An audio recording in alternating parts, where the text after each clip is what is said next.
ഇന്നത്തെ വചനം വിശുദ്ധ മത്തായി എഴുതിയ സുവിശേഷം 16-ാം അധ്യായം 19-ാം വാക്യം. സ്വർഗരാജ്യത്തിൻ്റെ താക്കോലുകൾ നിനക്ക് ഞാൻ തരും.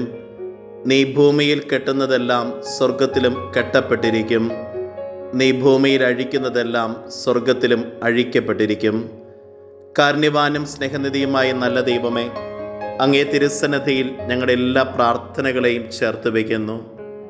ഈശോനാഥ, സ്വർഗീയ രഹസ്യങ്ങൾ മനസ്സിലാക്കുവാനും ദൈവികതയുടെ കൃപയുടെ മുൻപിൽ ശിരസ് നമിക്കുവാനും ഞങ്ങളെ അനുഗ്രഹിക്കണമേ. അമ്മേ മാതാവേ, ഞങ്ങൾക്ക് വേണ്ടി മാധ്യസ്ഥം യാചിക്കണമേ.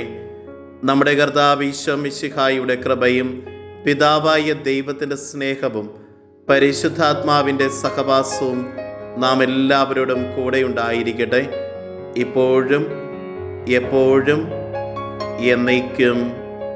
ആമേൻ. ഇന്നത്തെ നിയോഗം: ശുദ്ധീകരണ സ്ഥലത്തിലെ ആത്മാക്കൾക്ക് വേണ്ടി പ്രാർത്ഥിക്കാം.